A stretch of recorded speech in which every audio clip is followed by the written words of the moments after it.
It is the morning of July the 21st, in the year 365 AD. We are in Alexandria, the second city of the Roman Empire, perched on the Mediterranean coast of Egypt. It is one of the largest and richest cities on the planet. Perhaps 500,000 people live and work here. The harbour is the busiest in the world, jammed with merchant ships from Italy, Greece, Africa, Syria, and beyond. The famous Lighthouse, the Pharos, rises over the entrance to the harbour, one of the 7 wonders of the world, its mirrored beacon visible from far out at sea. The streets are paved in stone and laid out in a vast grid, the way the city's Macedonian founder, Alexander the Great, originally designed them 700 years earlier. The Great Library, once the largest collection of books in human history, has shrunk over the centuries through fires and politics, but parts of it still stand, still copy manuscripts, still teach scholars from across the world.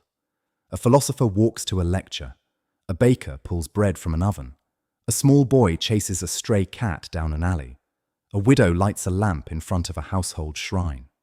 In exactly 6 hours, somewhere in the deep sea between Crete and Egypt, the floor of the Mediterranean is going to crack.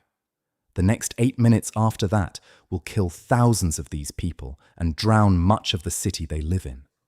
This is what happens. Using advanced AI trained on the eyewitness account of the Roman historian Ammianus Marcellinus, who recorded the disaster with extraordinary detail and visited Alexandria years later, the geological evidence dredged from the seafloor and the foundations of the modern city, the archaeology of the submerged ruins now found offshore, and the careful work of modern scientists who have reconstructed the size of the earthquake and the tsunami that followed, we have rebuilt those 8 minutes. They unfolded almost 17 centuries ago on an ordinary midsummer day in a city that thought it had seen everything. Let us walk together to the morning of the wave. Dawn, 6 a.m. The city wakes. The fishermen have already been out for hours, and their boats are coming back to the eastern harbour with the morning's catch. The market squares are beginning to fill. Carts of vegetables, wheat, and pottery rattle down the great central avenue, the Canopic Way, which runs the entire length of the city in a straight line, 25 metres wide, paved in marble. The temples open their doors. The Christian churches, now the official faith of the empire for half a century, ring small bells for the morning prayers. The remaining temples of the old gods, increasingly quiet, still see a handful of worshippers slip in to leave offerings. The university quarter near the harbour is already busy. Lecture halls are filling. The library buildings, still housing tens of thousands of papyrus scrolls, are unlocked by sleepy scribes. Among today's worshippers and walkers and workers is one woman whose name will eventually be remembered. A mathematician and philosopher of the city, perhaps a young girl on this morning, who decades later, as the famous Hypatia, will become one of the last great pagan teachers of Alexandria before being killed by a Christian mob. She does not know any of this yet. She is just a girl with sandals and a basket. Mid-morning, 9 a.m. The day grows hot. The air over the harbour shimmers. The ships at anchor float on a glassy dark blue sea. Out beyond the lighthouse, the horizon is a hard, clean line. The streets are now in full motion. Bathhouses are opening. Wine shops are setting out their amphorae. The Jewish quarter, one of the largest in the ancient world, is in full commercial swing. The Egyptian quarter, full of artisans, leather workers, and dyers, smells of its trades. Several hundred miles out into the sea, however, in the deep Mediterranean between Crete and Africa, the floor of the ocean is under strain. 2 great pieces of the Earth's crust have been pushing against each other for centuries, the African plate sliding beneath the southern edge of Europe. A vast section of seafloor is, on this morning, about to give way. The earthquake, approximately noon. The exact time given by ancient sources varies, but the event itself is unmistakable. Far below the surface of the deep sea, the rocks slip. An enormous fault releases. Modern geophysicists have estimated this earthquake at a magnitude in the range of 8 or higher, which would place it among the largest seismic events ever recorded in the Mediterranean. In Alexandria, the first sign is the ground itself moving. Walls of houses tremble, roof tiles slide.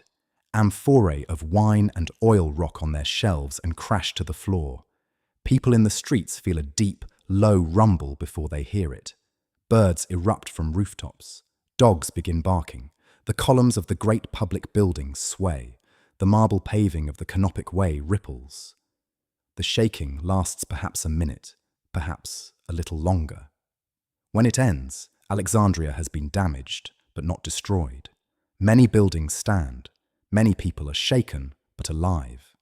They emerge from doorways into the streets to compare notes, to call out for missing relatives, to check on injured neighbours. The city has experienced earthquakes before. This one was larger than most, but it is, the survivors think, the end of the danger. They are wrong by exactly 8 minutes. Minute 1 after the quake. A few hundred miles offshore, a wall of seawater has been displaced upward by the violent shift in the seafloor. Far out over deep water, this wall is not yet very tall. In open ocean, a tsunami of even enormous power can pass beneath a ship at sea almost unnoticed, a long, broad swell only a few meters high, moving across the surface at the speed of a jet airliner, 400 or 500 miles per hour. The wave has begun its journey toward the Egyptian coast. In Alexandria, people who were knocked from their feet by the earthquake are getting back up. A few are running toward the harbour, where they have family aboard the ships. Many have already gone back inside the partially damaged buildings to retrieve possessions. Minute 2. Down at the harbour, the watermen and merchants are starting to notice something inexplicable. The water is dropping. Not the way a tide drops, slowly over hours. The water in the harbour is falling visibly in real time, the way a bathtub drains. Ships moored at the quay are settling lower. Then they are listing as the water beneath their hulls disappears. Then they are sitting on the mud. The dropping continues. Out beyond the breakwater, the sea is retreating. The historian Ammianus Marcellinus, writing within a few decades of these events, will describe this exact phenomenon along the coasts of the eastern Mediterranean on that day. The waters of the sea, he writes, were forced back, retreating from the shore to such a distance that the bottom of the sea was exposed, revealing creatures that no human eye had ever seen, fish and sea life lying flapping in the mud of the suddenly dry sea floor, and ships sitting on dry land as though they had been beached on purpose. Minute 3. And the people of the coast do exactly what people will do for thousands of years to come whenever a tsunami pulls the sea back. They walk out onto the seafloor to investigate.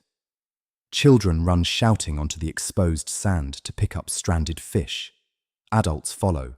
Whole families, hearing the commotion, leave their homes and go down to the shore to see this miracle. The exposed harbour bottom is suddenly full of people, hundreds of them, picking up squirming fish, gathering shells, walking around the keels of grounded ships, marvelling. Ammianus writes that crowds of people, ignorant of the danger and certain that some great wonder had been revealed by the gods, hurried out to gather what they could from the dry seabed, even venturing far beyond the normal high water line. They have, at this moment, perhaps 5 minutes left in their lives.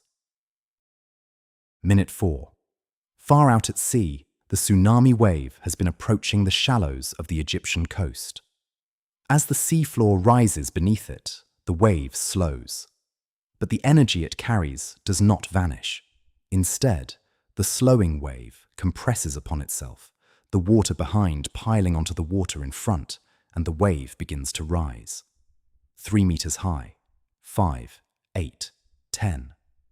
Out beyond the horizon, the wave is now a moving wall of water taller than a house, racing toward the coast at the speed of a galloping horse, hundreds of meters from front to back, carrying a mass of water that no human structure on the shore is built to withstand. Minute 5. A few people on the beach begin to notice something on the horizon. A long line, slightly raised, slightly darker than the sky above it, growing taller as it comes. Someone, perhaps a sailor, perhaps a fisherman, recognizes what they are seeing. They begin to shout. But the people far out on the exposed seafloor cannot hear them clearly. The shouting blends with the laughter and the calling of the children chasing the fish. By the time more shouts begin, by the time the line on the horizon has become visibly a wave, by the time those nearest the city begin to turn and run back toward the streets, the wave is moving faster than they can. Up in the higher parts of the city, those who happen to be looking out from terraces and rooftops are the first to fully grasp what is happening. Some begin to scream warnings, some begin to run inland.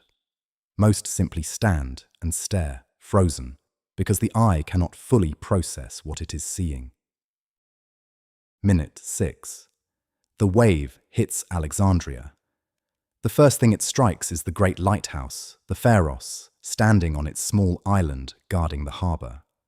The masonry of the lighthouse, built to withstand storms, holds against the impact, but the lower portions are inundated, the foundations stressed.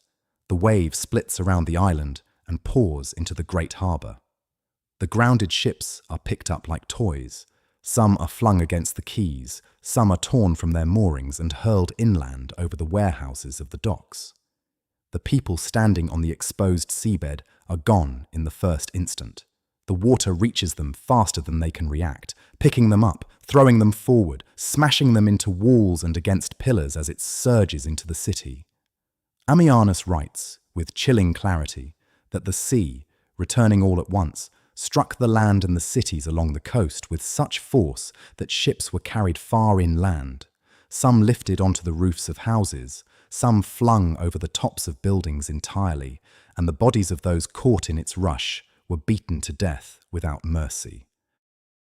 Minute 7. The wave rolls into the streets of the city. It pours into the wide central avenue, the Canopic Way, in a great surge of churning water, debris, broken ship's timbers, dead bodies, and uprooted market stalls. It floods the public squares. It rises against the marble columns of the temples and the libraries. It pours into the lower floors of houses, drowning anyone trapped inside. In the warehouses near the docks, the sacks of grain and the amphorae of olive oil are torn apart and swept into the streets.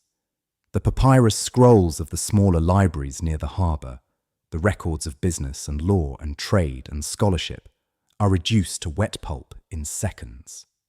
The great library complex, already much diminished from its ancient glory, suffers heavily.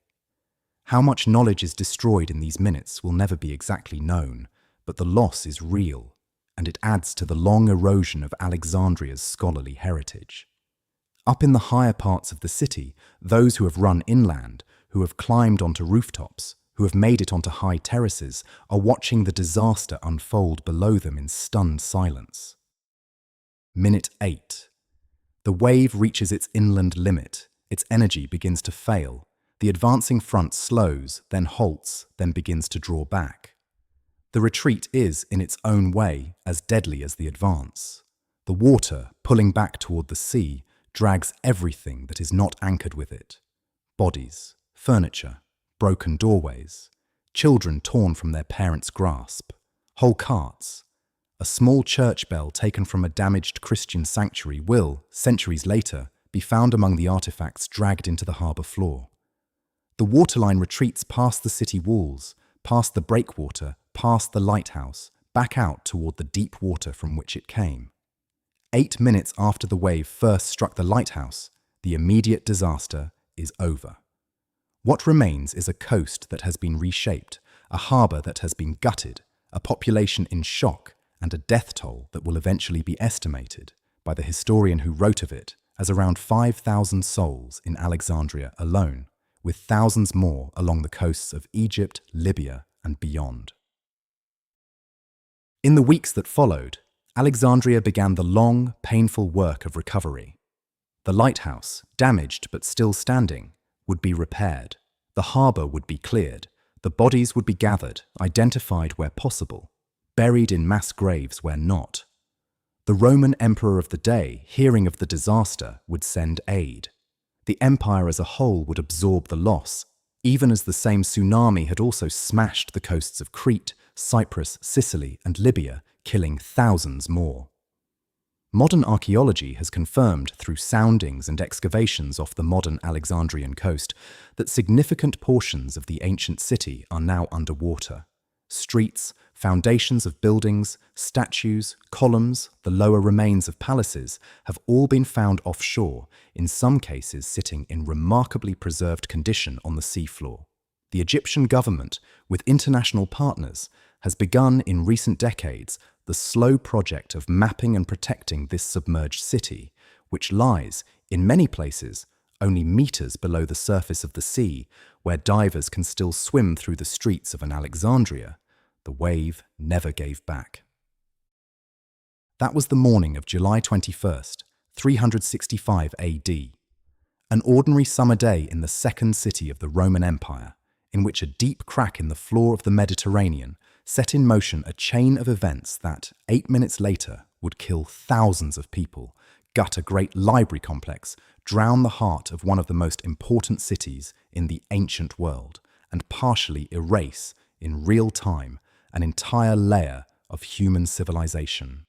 Alexandria would survive, the Roman Empire would survive, the Lighthouse would stand for another 900 years before earthquakes and time finally brought it down. But the wave of that morning is one of the great, half-forgotten catastrophes of the ancient world, remembered chiefly because one careful historian wrote it down. Stand on the Alexandrian shore today. Look out over the gentle blue water of the eastern harbour. Somewhere down there, in the silt below the boats and the divers and the modern light, lie the foundations of streets that, on that long-ago summer day, were full of children, fishermen, philosophers, and ordinary people who walked out onto a suddenly dry seabed to gather a few free fish, and who never came back home.